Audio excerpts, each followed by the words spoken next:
What if the ending you watched wasn't really the ending? What if one Avenger already knew how the story would finish, years before it happened? And what if the final sacrifice was never a gamble, but a calculated acceptance? Most people walked out of Avengers Endgame believing they had just seen a miracle, a broken team, impossible odds, a last-second victory. But the film hides a quieter mystery beneath the explosions and portals, a mystery not about who won the battle, but who understood time itself. Because the moment everyone celebrates the return of Steve Rogers as an old man, actually breaks the rules the movie itself carefully established. And strangely, only one person in the entire story could have predicted it: Tony Stark. The story we watched was about saving the universe, but the story beneath it was about understanding destiny. After the snap reversed, after the dust settled, after the universe finally breathed again, there's a scene that feels peaceful. Too peaceful. Steve goes back in time to return the Infinity Stones. The mission is simple. Put everything back exactly where it belongs. No changes. No branches. No paradox. They wait for him. 5 seconds pass. 10 seconds pass. And he doesn't return. The machine shows nothing. No incoming signal. No quantum coordinates. No GPS lock. According to every rule the Avengers just spent hours explaining, Steve should now be lost forever. Because without the quantum navigation device, returning to the exact present timeline is impossible. Not difficult. Impossible. Then Sam notices the bench. And suddenly, Steve is there. Old. Calm. As if he had always been sitting there. Nobody asks the biggest question. How did he get back? Not where he went. Not what he did. But how he returned to a timeline he had technically already left. The movie never answers it. But someone in the story already had. To understand this, you have to go backwards. Not in the timeline, but in character. Tony never treated time travel like magic. Everyone else reacted to it emotionally. Fear, hope, nostalgia. But Tony treated it like engineering behavior. When he solved time travel overnight, it wasn't luck. It wasn't even genius inspiration. It was pattern recognition. Tony didn't just discover how to move through time. He modeled how time behaves. That matters. Because once you understand behavior, you can predict outcomes. Look closely at Tony during the planning phase. He doesn't debate morality the way others do. He debates stability. His focus isn't, can we change the past? His focus is, what stays consistent if we interact with it? That's a futurist mindset. A soldier wonders what should happen. An engineer wonders what can happen. But a futurist wonders what will inevitably happen. And from that point onward, Tony starts acting less like a man hoping to win, and more like a man confirming something he already suspects. Tony understood Steve better than anyone else ever did. Not because they agreed, but because they clashed. Especially after Captain America, Civil War, their relationship stopped being ideological and became psychological. They knew each other's nature. Steve could fight forever, but he never wanted to. He fought because he believed the world needed him to. Tony lived for tomorrow. Steve lived for yesterday. And if you give a man who belongs to the past a door back to the past, what will he choose? Tony knew the answer before Steve ever stepped onto that platform. Because the moment the mission required returning the stones alone, Tony stopped arguing. No debate. No warning speech.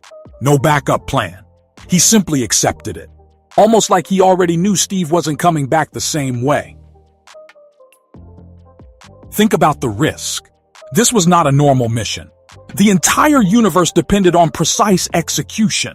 Yet they sent the most emotionally compromised Avenger, the one person most attached to history, back into history alone. Any strategist would object. Tony didn't. Because in Tony's model, Steve's choice was not a variable. It was a constant. The others saw the mission as restoring the universe. Tony saw it as completing a loop. And loops are important in physics, especially stable loops. A stable loop means events don't change the future. They create it. meaning the past you traveled to, already included your visit, which leads to a terrifying possibility. Old Steve didn't appear unexpectedly. He had always been there. They just reached the point where they finally noticed him. Notice Tony's emotional behavior before the final battle. He records a message to Pepper Potts. On the surface, it's a goodbye, but the tone is strange. Not desperate, not uncertain, calm. Tony was a man who panicked when outcomes were unpredictable. Anxiety defined him. Yet here, facing universal annihilation, he is at peace. Peace doesn't come from hope. It comes from acceptance. Acceptance comes from certainty. Tony believed the future would resolve correctly, even if he personally didn't survive it. That only makes sense if he had already calculated the endpoint of the timeline. Not every detail, but the final structure. Now look at the time travel mechanics he built. The quantum navigation system wasn't just coordinates. It synchronized reality positions, ensuring travelers return to their originating timeline, not an alternate branch. Which means something crucial. If Steve appeared in their present without the GPS, then he didn't travel back using the machine. He aged naturally into that moment, meaning his past became their present. And if that happened, then the timeline never split at all. It closed. Tony didn't invent branching travel. He discovered they were already inside a closed loop. Here's where it becomes emotional rather than scientific. Tony always feared unfinished stories. His father, his mistakes, Ultron, the snap. Everything haunted him because it lacked closure. But a closed timeline means closure exists, predetermined and complete. So if Tony realized the universe already contained its own resolution, then his role was not to create victory. His role was to allow it. He wasn't gambling his life. He was fulfilling a known endpoint. And Steve was the proof the endpoint existed. Because an old man sitting peacefully means the war eventually ends. Not just the battle, the life. Remember the shield. At the bench, Steve gives it to Sam Wilson instead of Bucky Barnes. People debate worthiness and symbolism. But from Tony's perspective, legacy mattered more than sentiment. A closed timeline requires continuity. Someone must carry the role forward in a way that preserves stability. Not the closest friend, but the correct successor. If the world continues smoothly, the loop remains stable, which implies this moment was always part of history, and Tony trusted it would happen. There's one more detail most viewers ignore. Tony never asks what Steve will do when he returns the stones. He asks if he trusts him. Not success. Trust. Because success depended on Steve finishing the mission. Trust depended on Steve choosing himself afterward. Tony wasn't worried Steve would fail. He was worried Steve wouldn't finally live.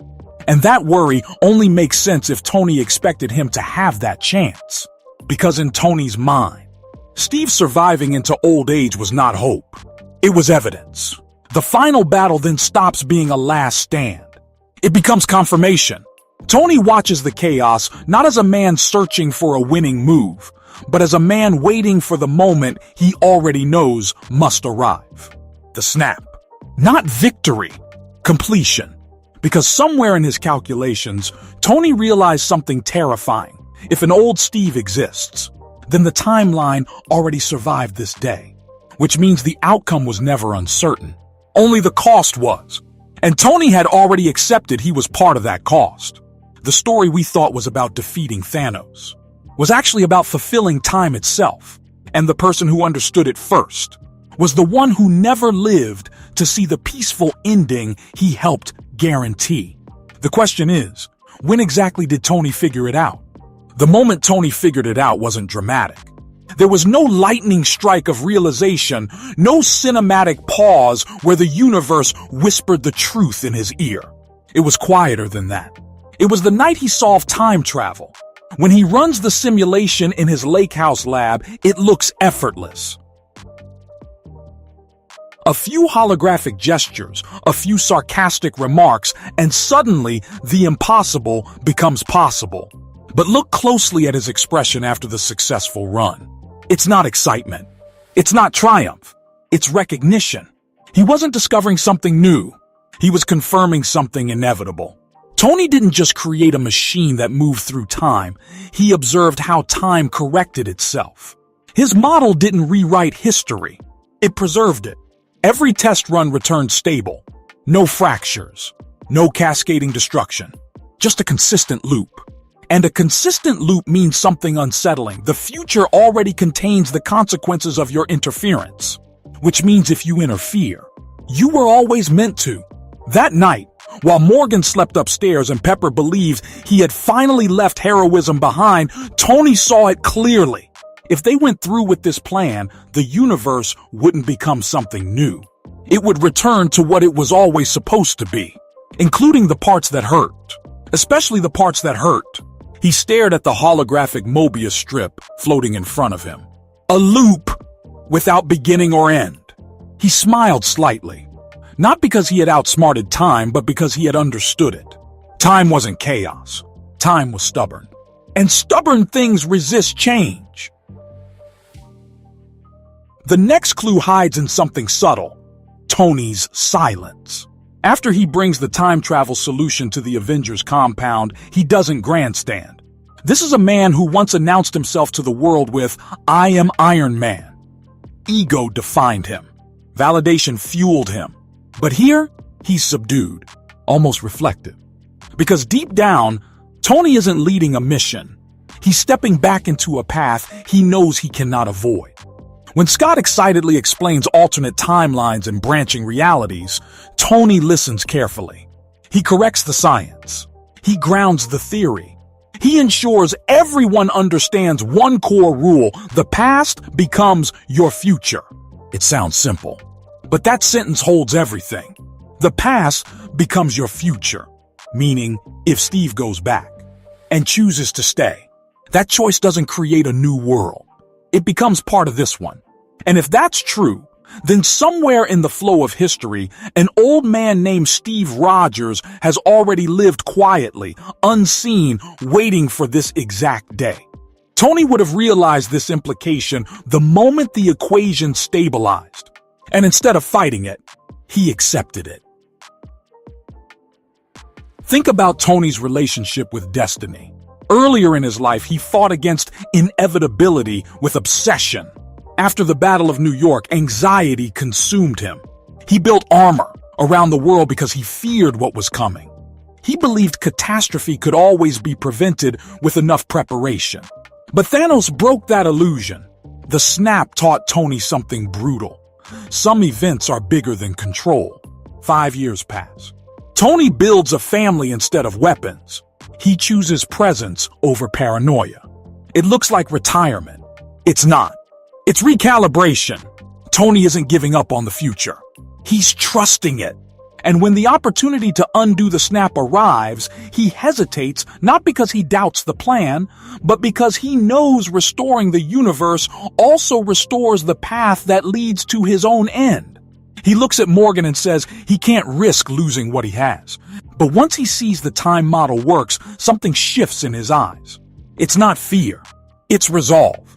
He understands that saving everyone doesn't erase his sacrifice. It confirms it. There's a powerful moment before the final battle when Tony and Steve speak privately. No shouting. No ideological clash. Just two men who have survived too much. Tony hands Steve the shield. The same shield that once lay broken between them. People interpret it as forgiveness. It is. But it's also preparation. If Tony suspected Steve's journey didn't end in war, then the shield's journey didn't either. The shield had to survive. Its story had to continue. Because in a closed loop, legacy is part of stability. Tony once believed he should carry the weight of the world alone. Now he understands something different. The world carries itself forward through symbols. Captain America was never meant to be eternal in battle. He was meant to become eternal in memory. And Tony knew memory requires survival. Not his own, Steve's. Notice how Tony behaves during the chaos of the final confrontation. When Doctor Strange raises one finger, signaling that this is the one path that succeeds, Tony doesn't hesitate. No argument. No demand for clarification. He understands. Because the idea of one successful path doesn't surprise him. It validates his calculations. In millions of outcomes, there was only one where everything aligned. That's not randomness. That's structural inevitability. A stable loop has limited exits. Tony doesn't ask if he survives. He asks if this is it. And when he sees the answer, he moves without fear. People say he sacrificed himself impulsively. But impulsive men don't record farewell messages in advance. Impulsive men don't fix broken relationships before battles. Impulsive men don't give away responsibility calmly. Tony had already walked through the ending in his mind. He just needed to reach it physically. Now consider Steve's perspective during the Stone Return mission. Alone. No audience. No pressure. He returns each Infinity Stone to its exact moment. He corrects every disturbance. He closes every door they opened. And then he stands in front of Peggy Carter's house. This is the point Tony anticipated. Steve had spent his entire life sacrificing personal happiness for duty. War defined him. Loss shaped him. The world moved on without him once already. But now for the first time, the universe doesn't need him. If Tony's time model was accurate, then Steve staying in the past wouldn't fracture reality. It would fulfill it, which means Tony didn't need to stop Steve, because stopping him would actually break the loop. Let that sink in. Tony's acceptance of Steve's choice wasn't indifference. It was necessity. For the timeline to remain stable, Steve had to finally choose life. And Tony, the futurist, understood that better than anyone. Look back at Tony's final words to Pepper. "We're going to be okay. You can rest now." Most people interpret that as comfort, but the line carries dual meaning. Tony wasn't just speaking to his wife. He was speaking to the war, to the endless cycle of conflict that began with a cave in Afghanistan and escalated into cosmic annihilation. Rest now. For Tony, rest meant death. For Steve, rest meant peace. Two men shaped by battle, finally stepping away from it in opposite directions. Tony toward sacrifice, Steve toward life. The symmetry is too perfect to be accidental. There's another overlooked detail, Bucky's reaction at the bench. When Sam notices old Steve, Bucky doesn't look shocked. He looks aware, almost like he expected it, which suggests Steve may have confided in him earlier, perhaps before stepping onto the platform. If Steve knew he wasn't coming back the same way, then Tony likely did too. Because Tony and Steve's final handshake wasn't just closure. It was acknowledgement. They both understood this was the last time they would see each other as soldiers. Not because one would die, but because both would finally stop fighting. Tony's life was defined by forward motion, innovation, evolution, the next upgrade. He believed the future was something you build with your own hands. Steve's life was defined by preservation, honor, memory, protecting what already existed. In the end, those philosophies merge. Tony builds a future where sacrifice restores balance. Steve protects the past by finally living inside it. And the timeline closes like a perfect circle. The tragedy isn't that Tony didn't get to see Steve grow old. The tragedy is that he probably knew he wouldn't. Because once Tony understood the loop, he understood something else. If old Steve exists in this timeline, then the events leading to that moment must already be fixed. Which means Tony's death was never avoidable. It wasn't a failure of genius. It was the cost of stability. And Tony, for the first time in his life, didn't try to out-engineer fate. He trusted it. So when Sam sits beside old Steve and asks about the ring on his finger, and Steve simply says, "No, I don't think I will," it feels like a private memory. But it's also proof. Proof that the man who always fought for everyone else finally fought for himself. And somewhere in the fabric of time, Tony Stark saw that outcome long before we did. He didn't know every detail. He didn't see every conversation, but he saw the shape of the ending. A closed loop, a completed journey, a soldier at peace, and an inventor who ensured that peace could exist, even if it meant he wouldn't be there to witness it. The only question left is this. If Tony truly understood the loop, was there ever a version of the future where he tried to escape it? Or did he, for the first time in his life, choose not to? For most of his life, Tony Stark's greatest instinct was survival. Not just physical survival, narrative survival. He needed to outthink every threat, outbuild every danger, outmaneuver every prediction. If a future looked dark, he redesigned it. If fate looked fixed, he hacked it. But something changed after the snap. The universe proved larger than intelligence. And once Tony mapped time itself, he realized something unsettling. Escaping destiny and breaking destiny are not the same thing. You can dodge a moment, delay a moment, reinterpret a moment. But if the timeline is closed, the moment still exists somewhere ahead of you. So the question wasn't, can I survive? The question became, should I? That's the difference between a genius and a futurist. A genius tries to beat the game. A futurist learns the shape of the ending and chooses how to arrive there. Tony had spent his life forcing outcomes. Now, for the first time, he allowed one. Because a closed loop only remains stable if nobody inside it tries to tear it open. And Tony understood something nobody else did. The real threat wasn't losing the battle.